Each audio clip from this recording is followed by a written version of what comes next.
Shalom y bienvenidos a Vía Hafta Yisrael, una frase hebrea que significa amarás a Israel. Esperamos que se queden con nosotros, ya que nuestro maestro, el Dr. Baruch, nos compartirá una enseñanza expositiva de la Biblia.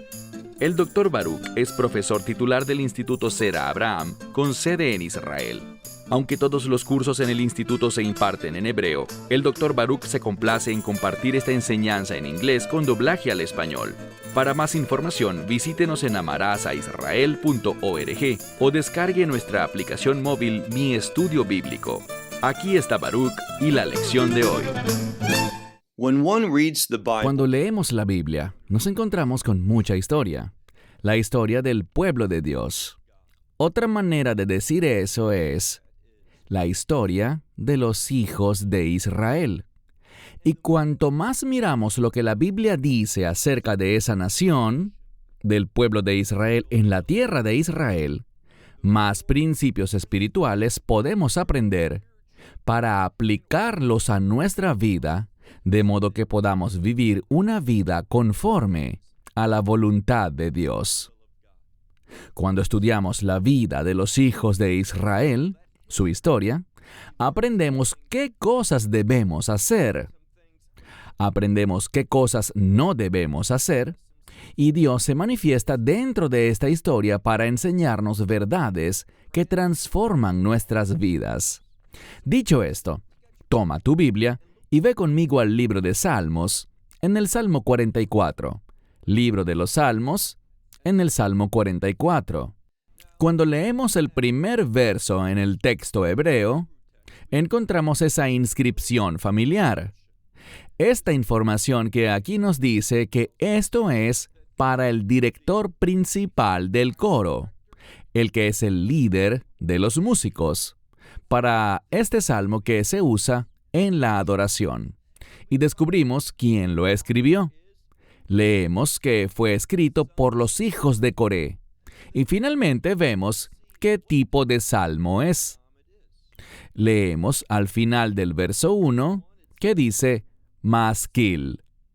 Maskil es un término que proviene de una palabra hebrea que tiene que ver con conocimiento, inteligencia. Y por su construcción gramatical, este es un salmo que, si lo aprendemos, si lo estudiamos, si lo aplicamos a nuestra vida y lo practicamos, nos va a hacer sabios, nos va a dar inteligencia desde una perspectiva espiritual. Vamos a aprender principios que van a gobernar nuestra vida, de manera que caminemos de una forma que agrada a Dios. Así que, comencemos. Esta inscripción que leímos es el verso 1 en el texto hebreo, pero en la mayoría de los otros idiomas el salmo empieza por lo que es el verso 2 en hebreo, que es el verso 1 en español, y dice así: Oh Dios, en nuestros oídos hemos oído. Está hablando del testimonio.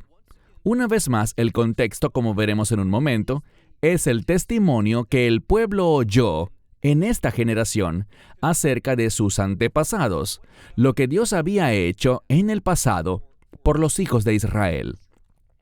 Y la razón por la que sabemos esto, si sigues leyendo en medio de ese verso, nuestros antepasados nos han contado. Así que hay un relato histórico de lo que Dios ha hecho, lo que el pueblo ha oído acerca de la historia. Y eso va a tener, no te lo pierdas, una gran relevancia para el pueblo de esa época. Y la enseñanza para nosotros es que funciona no solo para esa época cuando el Salmo fue escrito, sino también incluso para la actualidad. Una vez más, oh Dios, en nuestros oídos hemos oído, nuestros antepasados nos han contado. ¿Y qué les contaron? Bueno, ellos hablaron acerca de la actividad que Dios hizo. Y tenemos una palabra aquí que muchas veces se traduce como maravillas o milagros, pero simplemente habla de actividad divina, la obra que Dios hizo por los hijos de Israel. Lo traduciré como muchas Biblias lo hacen. Y aunque está en singular, implica las obras, es decir, las maravillas que Dios ha realizado en sus días. Ellos están mirando hacia atrás a sus antepasados. Han oído cosas poderosas, maravillosas, cosas milagrosas que Dios había hecho por esa generación anterior en los días pasados. Y sabemos algo. Sabemos que Dios es el mismo ayer, hoy y por los siglos. Él no cambia. Sus principios son consistentes. Si somos lo suficientemente sabios para aprender qué provocó este tipo de actividad, estas cosas buenas, lo que los antepasados nos compartieron, lo que relataron, lo que contaron, si aprendemos por qué Dios se movió de la manera que lo hizo en respuesta al pueblo, entonces podremos actuar de la misma manera, comportarnos de la misma forma y anticipar que si Dios bendijo esa conducta en el pasado, la bendecirá hoy. Y si Dios estaba disgustado con cierto tipo de comportamiento o con alguna otra acción, podemos anticipar que va a estar igualmente disgustado con ese mismo tipo de comportamiento si lo hacemos ahora. Se trata de aprender de la historia para que podamos crecer en nuestro entendimiento de Dios. Y aquí está lo importante. La motivación para esto es que podamos practicar la justicia, para que podamos tener un testimonio que agrada a Dios. Y luego el autor dice, mira ahora el siguiente verso 2 en español. Tú, hablándole a Dios, tú, tu mano, naciones. Y esto significa tomar posesión, heredar. Pero en este contexto, como lo traduce la mayoría de las Biblias, tiene que ver con Dios en su fuerza, en su poder. Eso es lo que significa la mano. Señala que tú, Dios, tomaste posesión de estas naciones, de estos pueblos. Y la implicación es que los echaste fuera e implantaste, es decir, sembraste en su lugar, ¿a quién? A los hijos de Israel. Plantaste. Y el contexto indica que es a sus antepasados, a esa generación anterior. Luego dice, y casi todas las Biblias ignoran lo que literalmente dice aquí. Es la frase ta-ra. La palabra ra significa algo malo, maligno. Y lo que vemos es esto. La mayoría de las Biblias quieren traducirlo de alguna otra forma, pero lo que dice aquí es que Dios hizo algo que era malo, que era maligno. Pero entendamos el contexto. Dios solo hace lo que es justo. Cuando esta palabra aparece en este contexto, lo que significa es que era lo que merecían estos pueblos. Estamos hablando de los cananeos, naciones que eran rebeldes, naciones que estaban entregadas a la idolatría, naciones que no se sometían a la revelación de Dios. Y quiero que pensemos en algo. Cuando los hijos de Israel llegaron a Jericó, ¿recuerdan lo que dijo Rahab? Ella dijo, el temor de Dios ha caído sobre todos nosotros. Hemos oído de sus grandes victorias. Hemos oído de lo que Dios hizo en el Yam Suf, en el Mar Rojo, cómo Él partió las aguas. Hemos oído todo esto y estamos aterrorizados. Pero aquí está el problema. En lugar de someterse y decir, estamos convencidos de que el Dios de Israel es el Dios verdadero, tenemos que seguirlo, tenemos que someternos a Él, queremos ser parte de su pueblo, queremos someternos a lo que Dios quiere que hagamos. Ellos no hicieron eso. El temor, en lugar de darle sabiduría, en lugar de producir aquello que los cambiaría a una manera que agrada a Dios, su temor los paralizó y no quisieron someterse. Por lo tanto, en lugar de recibir lo bueno de Dios, Dios les dio aquello que no quería darles, pero que merecían, lo que su falta de fe y su rebeldía requería. Y ellos experimentaron aquello que no era agradable ni bueno, sino que era malo, desde su punto de vista y no lo que podrían haber recibido de Dios. Así que estas naciones experimentaron algo maligno como resultado de su falta de fe. ¿Qué hizo Dios? Mira al final del verso 3 en el texto hebreo, 2 en español. Él los arrojó. Esto simplemente va de la mano con el verbo paralelo que leímos en la primera parte de este verso, donde dice que Él los echó fuera. Él tomó posesión de ellos y en su lugar plantó en esa tierra a los antepasados, a los hijos de Israel. Verso 3. Leemos. Porque no, con su espada, ellos heredaron la tierra.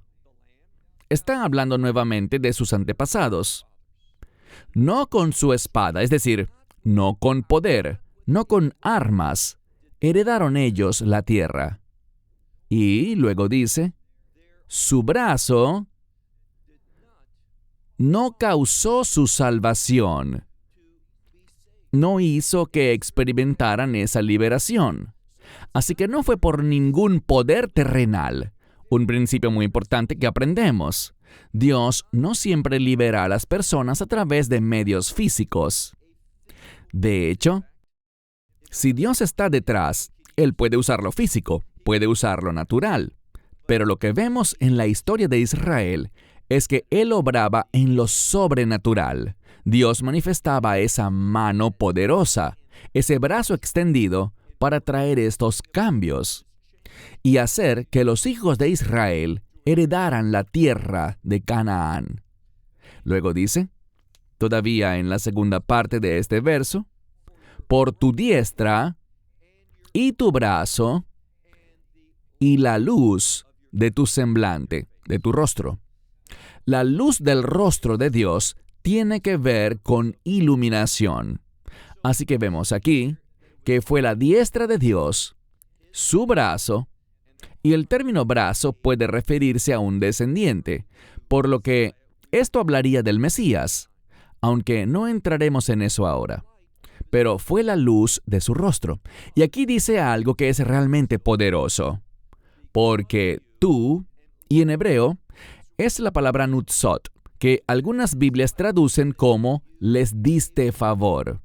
Pero literalmente dice, tú los quisiste.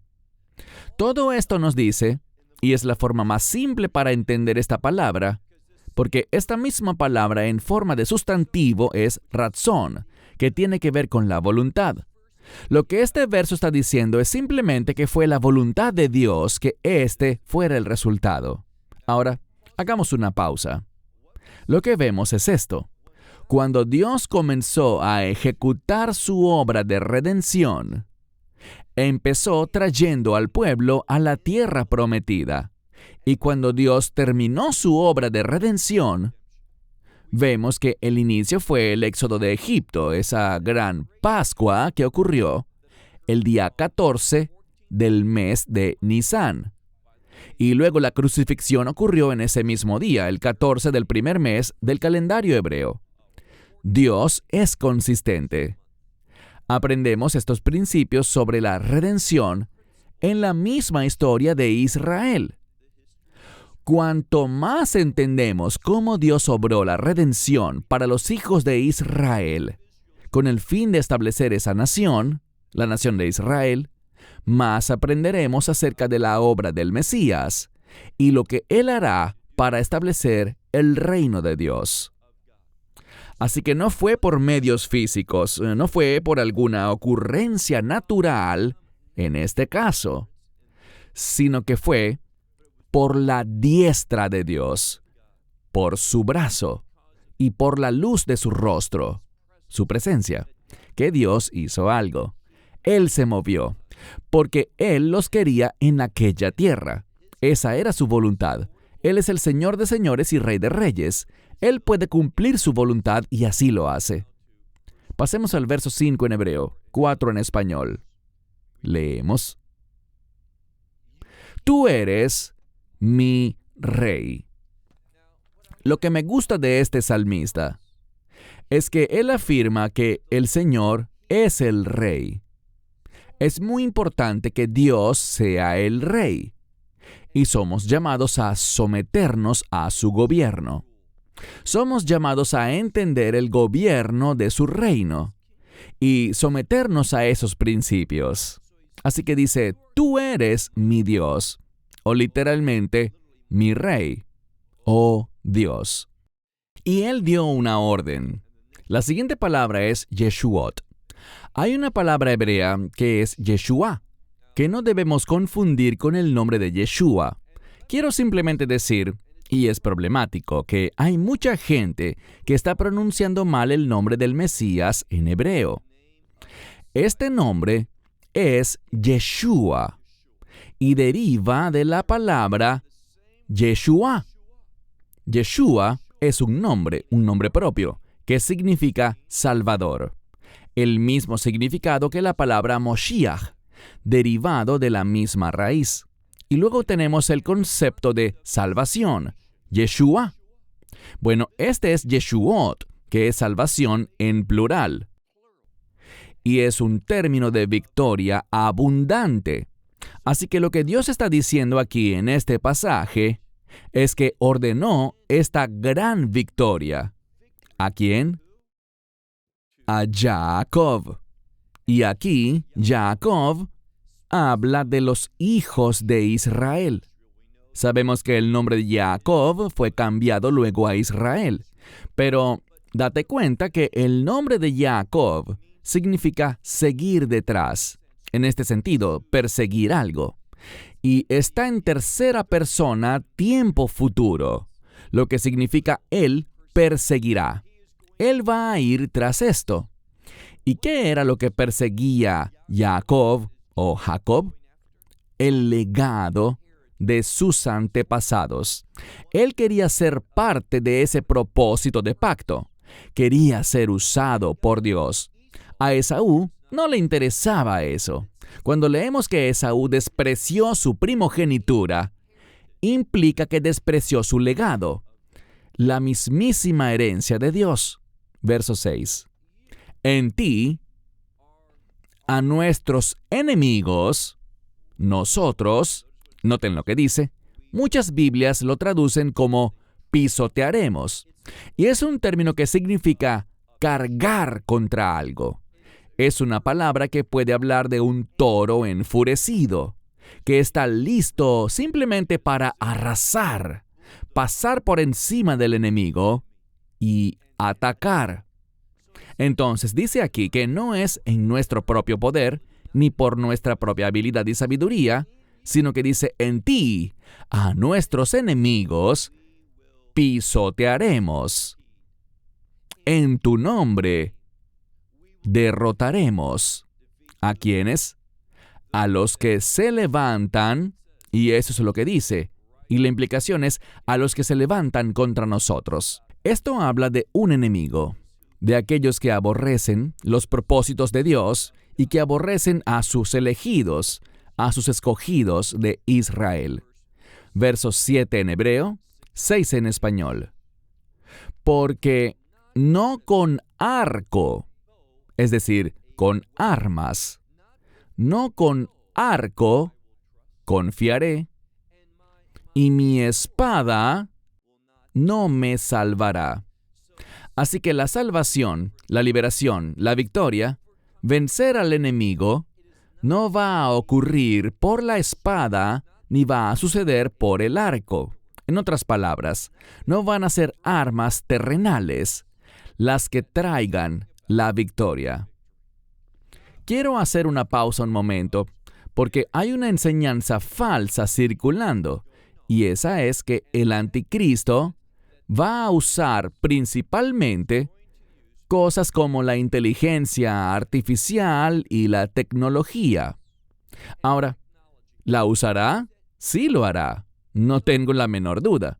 Pero entendamos que cuando la Biblia habla en el libro de Apocalipsis acerca de ciertas criaturas extrañas, no está hablando de inteligencia artificial, son criaturas demoníacas.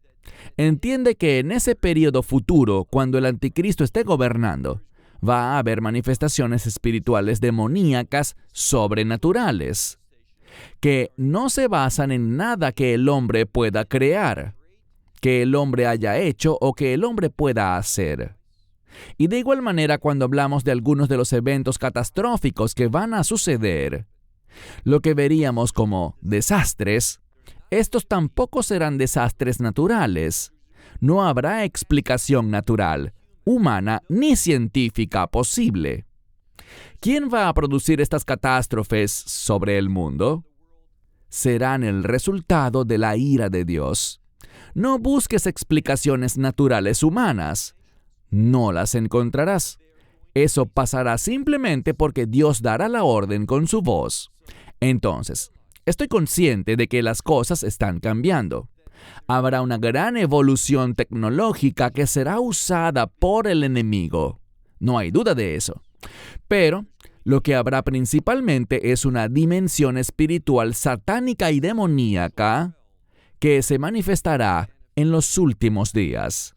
¿Usarán la tecnología? Obviamente, pero no podemos negar, olvidar ni ignorar ese componente espiritual. Es real. Verso 8 en hebreo, 7 en español. Porque tú nos has guardado de nuestros enemigos. Es importante que entendamos que el salmista está diciendo aquí, Dios, al examinar la historia de los hijos de Israel, de tu pueblo de pacto, hemos visto consistentemente que tú, y la implicación es que tú, oh Dios, el Dios de Jacob, que tú nos has salvado, nos has guardado de nuestros enemigos. Y en cuanto a aquellos que nos odian, tú has traído. Sobre aquellos que nos odian, tú has traído vergüenza, has traído desprecio. Noten que hay un principio muy importante. Aquellos que se someten a Dios en una relación de pacto con Dios, aquellos que reciben la ayuda de Dios, aquellos que invocan el nombre de Dios, van a experimentar un cambio glorioso. Dios va a poner su nombre sobre nosotros. Él va a poner su carácter dentro de nosotros. Él va a darnos su espíritu. Todos estos beneficios maravillosos. Pero aquellos que se rebelan, aquellos que rechazan el pacto, ¿qué pasará con ellos? Bueno, lo sabemos. Dice aquí que Él va a poner vergüenza sobre nuestros enemigos, sobre los enemigos de Israel. Vemos ahora en el verso 9 en hebreo, 8 en español, en Dios alabamos todo el día. Eso significa todo el día, cada día y a lo largo del día. Así que en Dios alabamos todo el día. Y a tu nombre por siempre damos gracias. Selah. Así que vemos una correlación entre alabar a Dios y darle gracias. Ahora, hay una conexión importante y esta es ser lo suficientemente sabio, tener discernimiento para entender y reconocer lo que Dios está haciendo. Cuando miramos estos versos, vemos que hay actividad divina. Dios está moviendo, Dios está ayudando, Dios está librando, Dios está avergonzando al enemigo y está levantando y posicionando a su pueblo donde quiere que estén, para que le sirvan. Y lo que vemos es que al reconocer la actividad divina en nuestra vida, el resultado de eso es que lo alabamos. El resultado es que le damos gracias. Y lo que estoy diciendo es esto. Ser receptor de la obra de Dios conducirá a la alabanza y la adoración entre el pueblo de Dios. Así que en Dios alabamos todo el día y a tu nombre para siempre daremos gracias. Selah. Luego el siguiente verso. Pero tú nos has abandonado y has puesto desprecio o vergüenza sobre nosotros.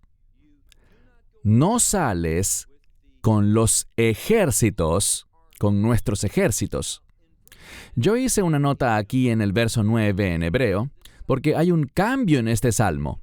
Ya no está hablando de lo que Dios ha hecho, sino de la condición actual, la condición espiritual actual del pueblo. Cuando este salmo está siendo escrito por los hijos de Coré, lo que están diciendo es: hemos oído tus obras poderosas, de tus prodigios y tu liberación en el pasado. Pero lo que estamos experimentando actualmente es algo muy diferente. Estamos experimentando esto y sentimos como si nos hubieras abandonado.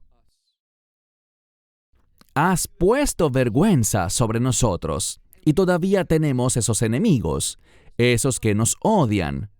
Y ya no sales con nuestros ejércitos. Y por lo tanto, mira el siguiente verso 11 en hebreo, 10 en español. Dice: por lo tanto, nos has hecho volver, es decir, retroceder, frente al enemigo. En lugar de atacar, en lugar de ser aquel ejército poderoso que carga hacia adelante y pisotea al enemigo, ¿qué están experimentando? Están experimentando la derrota. Lo que están haciendo es huir del enemigo. No avanzar, sino retroceder ante ellos. Además, leemos: y aquellos que nos odian, dice, aquellos que nos odian, ellos nos saquean, toman botín de ellos, es decir, del pueblo de Israel en aquel tiempo. Israel, en el tiempo de este salmo, no está experimentando a Dios. Se sienten abandonados por Dios, olvidados por Dios, y el enemigo los está derrotando. Por lo tanto, a la luz de eso, comienzan a examinarse a sí mismos. Y veamos lo que sigue diciendo. Leemos: nos has puesto, es decir, nos has entregado, has permitido que nos convirtamos en esto que dice aquí. Nos has puesto como rebaño, como un rebaño de ovejas, para ser comida. O sea, vamos a ser devorados. Nos has hecho como ovejas, como alimento. Y entre las naciones, dice aquí, nos has esparcido. Así que se sienten vulnerables. Y lo que implica esta parte, entre las naciones nos has esparcido, es que están fuera del lugar. Entonces, los enemigos van a devorarlos. No están donde deberían estar. Cuando estamos fuera de la voluntad de Dios, no vamos a ser receptores de su poder y su provisión. Así que se sienten muy vulnerables en su posición, fuera de la voluntad de Dios. Luego dice: has vendido a tu pueblo, pero sin mucho valor, sin esplendor. Es decir, lo vendiste y no recibiste mucho a cambio. De hecho, dice, no te has enriquecido con su precio. En aquel tiempo, y aquí está la enseñanza para nosotros, esto es lo que necesitamos ver. En el tiempo de este salmo, el pueblo no se estaba comportando de una manera valiosa para Dios. Y por lo tanto, Dios los vendió, los entregó al enemigo, y no recibió mucho a cambio. Obviamente, esto es lenguaje poético. Lo que busca es enfatizar que el comportamiento, la condición espiritual de los hijos de Israel en ese tiempo no era de mucho valor. No tenía mucho alcance para los propósitos de Dios. Dios no recibió nada de ellos, en otras palabras. Esta es la razón por la que el pueblo se ha metido en este tipo de problema, porque no son útiles, no son valiosos para Dios. Además dice, has puesto sobre nosotros jerpá, que significa vergüenza o desprecio. Y agrega, has puesto sobre nosotros desprecio en nuestras moradas o delante de nuestros vecinos. Es otra forma de traducirlo, una mejor forma. Delante de nuestros vecinos.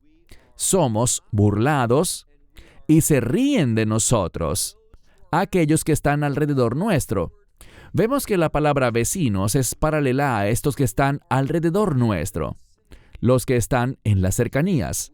Nos hemos convertido en burla y hazme reír. Eso es lo que dice. Todo producto de que no están viviendo de una manera, comportándose de una manera que es útil para Dios. Porque nos has puesto, verso 15 en hebreo, 14 en español, porque nos has puesto como un ejemplo. La palabra aquí es mashal. Puede significar parábola o instrucción. Una parábola que nos da una instrucción, pero literalmente podemos entender esto con el término ejemplo. Nos has hecho un ejemplo entre las naciones y un menear de cabeza entre, y viene otro término para las naciones, un sinónimo. Es poesía hebrea, así que hay paralelismo. ¿Qué significa este menear de cabeza? Bueno, cuando ves a alguien que se comporta muy mal, una persona que está violando los estándares de conducta, gente que actúa incorrectamente, típicamente, ellos sufren la consecuencia de sus actos. Y uno a veces los mira y por causa de lo que uno está observando, hacemos un movimiento así, sacudimos la cabeza en señal de disgusto. Sacudimos la cabeza como diciendo, ¿por qué actúan así? ¿Por qué no pudieron entender que este sería su castigo?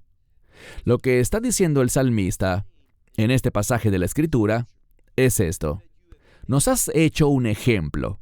La gente nos está mirando. Aquellos que nos rodean, nuestros vecinos, están viendo el resultado de nuestra necedad. Y están sacudiendo la cabeza porque ellos no pueden creer cuán necio se ha vuelto Israel al rebelarse y caer en esta situación. Siguiente verso. Porque todo el día hay vergüenza delante de nosotros. Y luego también otro sinónimo indicando que de vergüenza nuestro rostro, o mi rostro, ha sido cubierto. Así que habla de oprobio, vergüenza, como quieras traducir esta palabra. Dice, todo el día, el desprecio, la vergüenza, el oprobio, está delante de mí. Y mi rostro ha sido cubierto con otra palabra para vergüenza, desgracia o deshonra. Verso 17 en hebreo, 16 en español. Porque por la voz del que vitupera y del que blasfema, y esto simplemente se refiere a hablar muy despectivamente sobre alguien. Las naciones están hablando de Israel de una manera que pone desprecio, vergüenza, deshonra sobre ellos. Están siendo blasfemados y dice que todo esto pasa por el enemigo y el vengador. Bien, las cosas están fuera de orden. Israel se supone que sea el vengador de Dios, que ponga las cosas en orden y corrija lo que está mal. Deberían ser un instrumento para este propósito de Dios, pero vemos justo lo contrario. En lugar de que Israel sea alabanza al Señor, sea glorioso, manifieste el esplendor de Dios, manifieste todas esas características tan espectaculares y maravillosas. En lugar de eso, ¿qué vemos? Vergüenza, desprecio, se han vuelto el hazmerreír, la burla del mundo. ¡Qué triste! Esa era su condición en ese momento. Así que recordaban el pasado, pero ya no estaban experimentando esas victorias. Dios se está comportando muy diferente ahora, y la razón es su pecado, su desobediencia, el hecho de que el pueblo no hacía lo que Dios los llamó a hacer, y no estaban donde Dios los llamó a estar. Verso 18 en hebreo, 17 en español. Todo esto básicamente dice, nos ha sobrevenido. Luego leemos, aunque todo esto ha sucedido, no te hemos olvidado. La implicación es que no nos hemos olvidado de nuestro pacto contigo, Dios, ni hemos actuado falsamente contra el pacto. Es decir, cuando dice que no hemos actuado falsamente, esto es lo que debemos entender. El pacto, Dios dice en el pacto, si obedeces, hay bendición. Si no obedeces, hay castigo, hay maldición. Así que están diciendo, no estamos siendo falsos, estamos recibiendo exactamente, estamos reconociendo que estamos recibiendo el resultado justo de nuestras acciones, porque nosotros somos el pueblo del pacto de Dios. Este es otro mensaje importante, otro principio para nosotros en cuanto a nuestra conducta espiritual. Cuando somos rebeldes, cuando somos desobedientes, cuando no caminamos en fe, cuando no creemos en las promesas de Dios, Él va a estar disgustado. Habrá un resultado de parte de Dios en nuestra vida que no será agradable ni edificante, sino que más bien nos derribará. Eso es también muestra de la fidelidad de Dios para con su pueblo de pacto. Cuando Dios no está complacido, si le pertenecemos a Él, Dios nos disciplinará, manifestará su desagrado contra nosotros, y esto es lo que ellos experimentaron. Dice también que aunque esta era su situación, dice, pero nuestros corazones no se han vuelto atrás, no retrocederán. Ni tampoco, dice aquí, nuestros pasos serán apartados de tu camino. Lo que vemos aquí es un cambio espiritual. Lo que está sucediendo en estos últimos dos versos es esto. Están reconociendo la fidelidad de Dios a su pacto, que están metidos en este problema, en esta situación, porque es lo justo según el pacto. Y luego, en segundo lugar, están diciendo, vamos a comprometernos de nuevo. Vamos a reafirmar nuestra relación contigo. No vamos a permitir que nuestro corazón se aleje ni que retroceda. No vamos a apartarnos de tu camino, ni permitir que seamos movidos lejos de ti. Verso 20 en hebreo, 19 en español.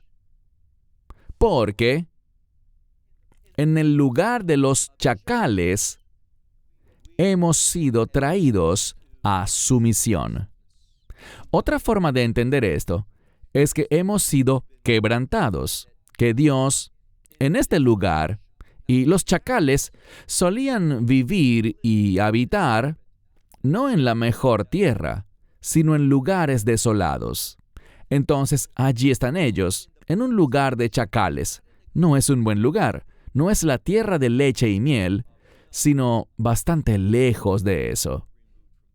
Tal vez sea el mismo lugar en lo físico, pero la tierra ha cambiado. Ya no es una buena tierra rica y abundante, se ha vuelto desierta por el pecado del pueblo. Y lo que el salmista está diciendo es que hemos sido quebrantados. Tú nos quebrantaste, oh Dios. Nos has humillado, nos has traído a sumisión en este lugar. Y nos has cubierto, ¿con qué? Nos has cubierto en el valle, literalmente con sombra de muerte. Pero la implicación es como estar en un valle profundo. Están cubiertos por una sombra de muerte. Están reconociendo que finalmente han vuelto en sí. Es una ilustración de arrepentimiento, que están reconociendo sus fallas. Y por esto dice, si nosotros hubiésemos olvidado el nombre de nuestro Dios, ellos dicen, no vamos a hacer eso. La implicación es, ya que no vamos a olvidar el nombre de Dios, no extenderemos las manos. No vamos a extender nuestras manos ante dioses falsos. Es un sinónimo de ídolos. Está diciendo, ¿es esto lo que estamos haciendo? Y la respuesta implícita es, no lo es. No vamos a adorar dioses extraños. No vamos a olvidarte, oh Dios. No vamos a olvidar el nombre, el carácter de Dios. Vamos a afirmarlo. Y luego dice, mira el verso 22 en hebreo, 21 en español. Jaló, que significa ciertamente. La palabra jaló significa ciertamente. Es una declaración enfática. Dice, ciertamente, Dios, tú has escudriñado esto. Dios, tú sabes que a pesar de lo que estamos experimentando, no queremos terminar nuestra relación de pacto. No queremos ir tras dioses falsos. No queremos permanecer en esta condición espiritual. Queremos un cambio. Y dice, porque Él, refiriéndose a Dios, porque Él conoce los secretos o los misterios del corazón. Ellos están siendo sinceros. Dios, examina mi corazón. Dios, tú lo sabes todo. Puedes investigar esto. Sí, estuvimos en desobediencia. Sí, estuvimos en rebeldía. Sí, hemos experimentado las consecuencias de eso, pero ahora tú lo sabes, Dios. Queremos arrepentirnos. Queremos volvernos a ti. Queremos que estas promesas se renueven en nuestra vida. Queremos una vez más experimentar tu obra, tu actividad, tus maravillas milagrosas en nuestra vida. Queremos volver a esa relación contigo como la tuvieron nuestros antepasados. Ellos están suplicando un cambio con toda sinceridad. Verso 23 en hebreo, 22 en español. Porque por ti, dice aquí, somos muertos todo el día. Esto habla del hecho de que hasta este momento, el enemigo está causando una gran destrucción entre ellos.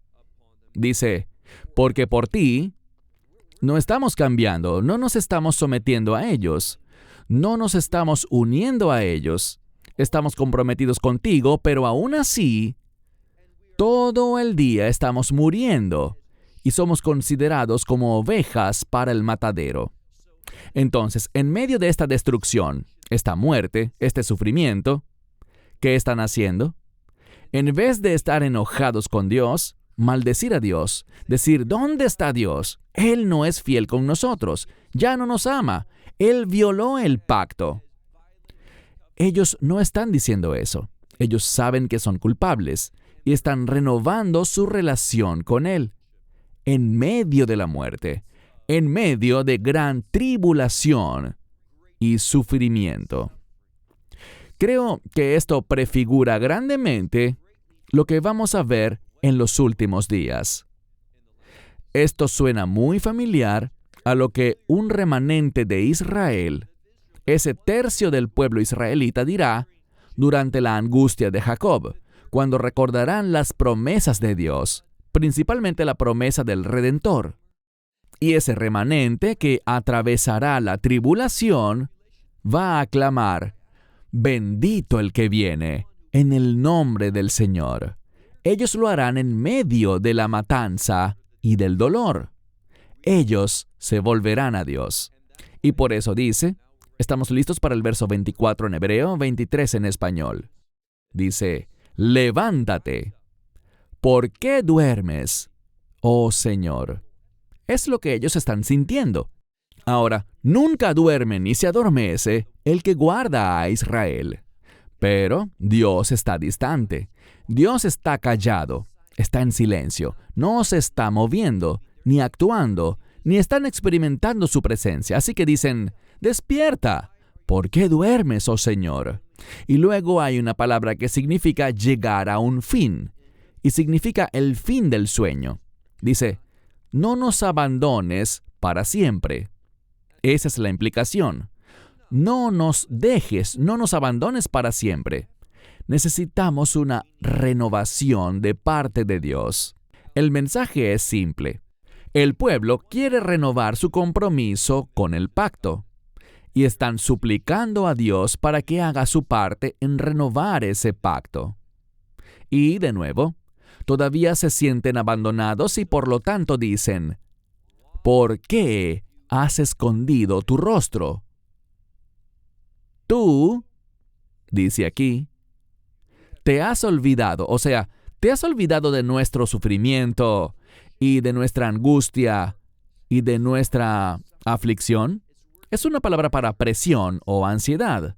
Dice, ¿has olvidado lo que estamos pasando ahora mismo? Porque hemos sido abatidos. Nos han hecho postrar. Está en singular, pero habla del del pueblo. El pueblo ha sido hecho postrar hasta el polvo, hasta la tierra. Y noten que habla del alma. Porque nuestra alma ha sido hecha postrar hasta el polvo. Y nuestro vientre, algunas Biblias hablan de todo el cuerpo, pero literalmente dice el estómago. Nuestro vientre se pega a la tierra. Así que han sido humillados. No hay nadie, porque han sido derrotados, no hay nadie que pueda ayudarles. Nadie que pueda cambiar su situación. Solo Dios. Por medio de sus obras maravillosas, sus hechos poderosos, su actividad sobrenatural. Y por lo tanto, ya estamos listos para el último verso. Ellos claman y dicen, levántate. Y noten cómo le hablan a Dios. Sin duda alguna le están hablando directamente a Él y le dicen, ayúdanos. Es decir, Dios, Él es nuestra ayuda.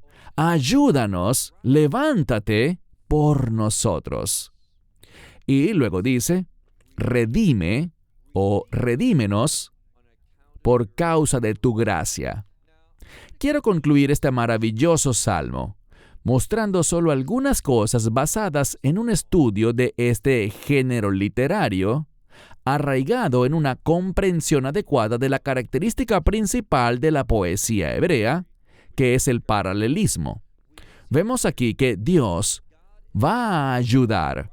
Levántate y ayúdanos. ¿Pero cómo lo va a hacer? Bien, recuerdo que enseñaba yo con bastante frecuencia en cierto lugar. Y allí estaban un hombre y su esposa.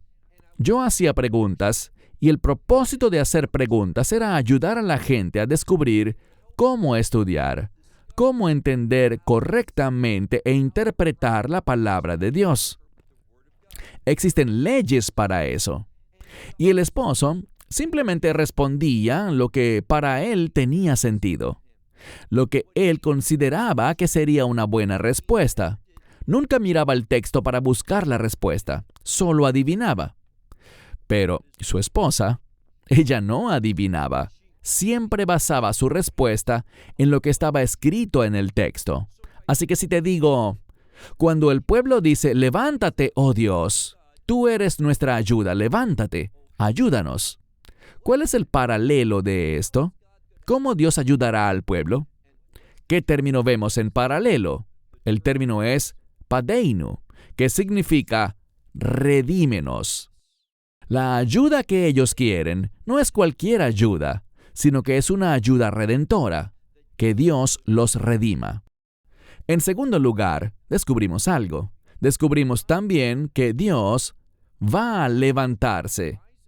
Él hará la obra de redención. Él brindará su ayuda para ellos. Y esa ayuda vendrá en forma de ¿qué? Y la respuesta es Gesed, tu gracia, oh Dios. Así que vemos una conexión aquí entre la gracia de Dios que lleva a la redención, que es como Dios nos ayuda. Hay reglas para experimentar la redención. El nuevo pacto está lleno de eso. Pablo enseñó extensamente sobre eso, al igual que otros autores del Nuevo Testamento, el Nuevo Pacto. Y aquí en el Antiguo Testamento también vemos estos principios de gracia y redención. Entendamos que si quieres su ayuda, no la podrás recibir fuera de una relación de pacto con Él. Y la única forma de tener tal relación de pacto y redención es a través de la gracia de Dios. Tienes que recibirla. Su gracia es lo único que puede redimirte. Así que si no estás dispuesto a hacer lo necesario, ¿y qué es lo necesario? Tener fe, creer y aceptar. Y cuando digo hacer lo necesario, eso no es una obra. Nosotros no hacemos nada dentro de la obra de nuestra redención, sino que es un reconocimiento de esa verdad. Tenemos que decir, afirmo los estándares de Dios. Sus estándares son correctos. Yo no puedo cumplirlos. ¿Qué significa eso? Soy pecador. Así que parte del requisito para ser redimidos es simplemente reconocer tu pecado. Eso no es una obra.